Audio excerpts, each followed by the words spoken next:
find love in the villa? Here you go. What? I told you, we're losing Chuggs on the same day we got him. That's going to be a blessing. Brad, just go. Both of you just go, man. Just go. Who stays in the villa? Who goes? What? Okay. Spice. Yes! This is what we needed. Yes! Will be decided by Rachel. Yes, Mitch! Come on! Oh, damn. Are you mad? Okay. Are you mad? Watch it. Come on, Rachel! What a spice! Not like the girls have come. Come on, Rachel! Come on! Brad or Chuggs? She's from London. And the boys are looking, she's outstanding. Wait, Yeah. how much is this? Hashtag crack on or go home. Hashtag freeze the crowd. Come on! She's fine as fuck, man.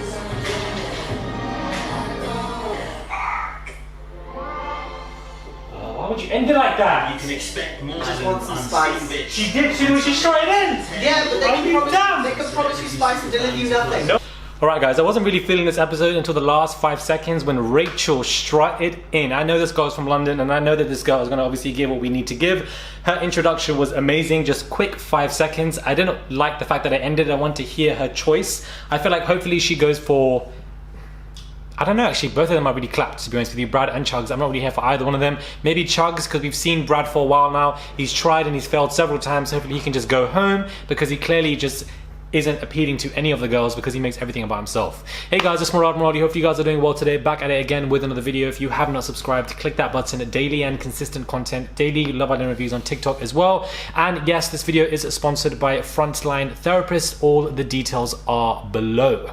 So let's get straight into this review where, you know, I'm not gonna lie, the first half of this episode, probably the first quarter, the first 45 minutes, sorry, I thought was thoroughly boring. It felt like a little bit of a chore to me to watch this. Not much was going on. Everything was dragged out for a while, and I also feel like, you know, the lack of diversity is quite strong in this season, and I feel like we're going to be taking a step backwards. Even if you look at some pictures, you just see majority white people, white islanders, and yes, okay, cool, but like the last 2 seasons were very opposite of that. It was very balanced, and I feel like, you know, we're getting something a bit different this year, so that in itself I find to be quite disappointing. Speaking of disappointment, I didn't like the fact that Chuggs was trying to move to Kaz. Reason being, it was because of the verbiage, the conversations, talking about smile this, I like a girl with smile, but when it came to Liberty and Chloe, talking about how he traditionally likes them, of course blonde and blue-eyed eyes is type, so why are you even trying to go to Kaz? Did the producer tell you to do that? I don't know, but this talking about smile, I just found to be very scripted, very forced, very unnecessary, and he obviously isn't going that way for her. Kaz is obviously stuck with Toby, as we can see in the recoupling. She chose her, she's very smitten over him, and I think that Toby is going to play her. I do not think that Toby is a deserving fit for Kaz, and I feel like Kaz deserves somebody better. I want a fine bombshell to come in for her, because I feel like Toby is not the one, and I think later on down the line his head is going to turn. Now, his head may turn by Rachel. Who even knows, to be honest with you? I don't think Rachel is into either Brad or Chuggs, but of course she has to pick one for the time being. Perhaps there could be somebody else for her, and maybe it could be Toby, maybe it could be Aaron, maybe even could be Brad or Chuggs. I don't really know. Liam has grown on me. I feel like he really has. I feel like he is somebody who aesthetically looks good as well. I feel like him and Faye look good together as a match, but I don't think they will last. He is 21 years old. Faye is 26, so I don't see them even going forth in that manner in a relationship, especially outside the villa. And I definitely think that Liam's head will turn when somebody comes in closer to his age range and somebody that maybe fits more him. Compared to the feisty behavior that Faye exhibits, I think Liam will get tired over that as time goes on. Now, Chloe is growing on me. I feel like she's very direct. She'll let people know, you know what, like, you're not funny, or all you talk about is yourself, and that's, you know, what I don't like. It's a bit annoying. Like, she would just say it to them, like she did to Brad last episode. Brad didn't expect that, and he thought it was a kind of a win-win conversation when it clearly wasn't. Of course, he has that issue of over-talking. 2 girls have said that. He's had his time. It's time for you to go. I'm not a major fan of Chuggs, but at the same time, I'd rather see him more because he is the newest person in the villa, and perhaps he has something to offer.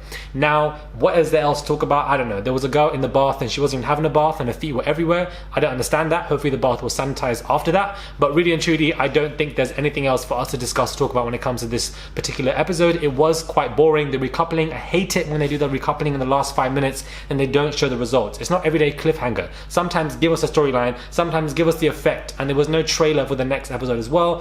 Who stays in the villa? Who endures? What? Okay, Spice. Yes!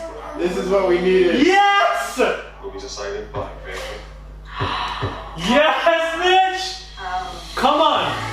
Oh, damn. Are you mad? Okay. Are you mad? Watch it.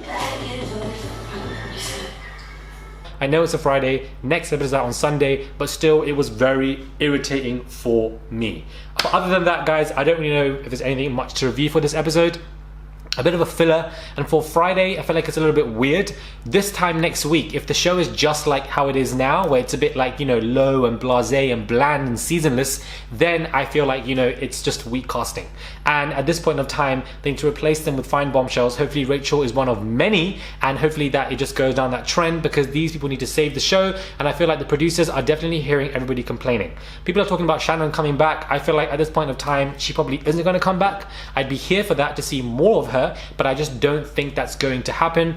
Aaron and Sharon, of course, are very close. They're bonding. Things are going well. I like Sharon. I feel like she's very straightforward. Again, direct. Isn't getting too overexcited by anybody right now. Playing her cards very safe and is just playing the game very relaxed. Has got somebody and is just going with it. I do feel like she would drag Aaron if his head's turned, and I feel like Aaron's head will turn. I feel like somebody's head needs to turn by now, because nothing seems to be going on. We need a feisty love triangle. We need a Yewande, Arabella, Danny love triangle. This is what we need. Around this time, I believe Molly May came in, and there was the Molly May kind of triangle with Tommy and Lucy. Something like that was going on. I feel like at this point of time, even bring back Lucy. Bring back the 2-for-1 conditioner as well, but bring back Lucy at this point of time, because what is really going on?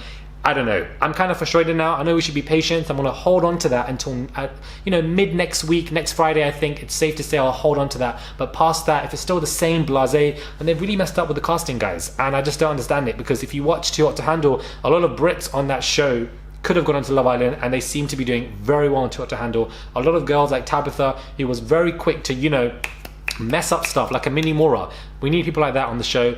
You had a year and a half to cast good people. I don't understand why it's been this difficult. Doesn't make any sense to me. I really don't understand it. You can cast people and tell them just to cause a drama, and the people that will do it with their chests, like Amora, will happily do it.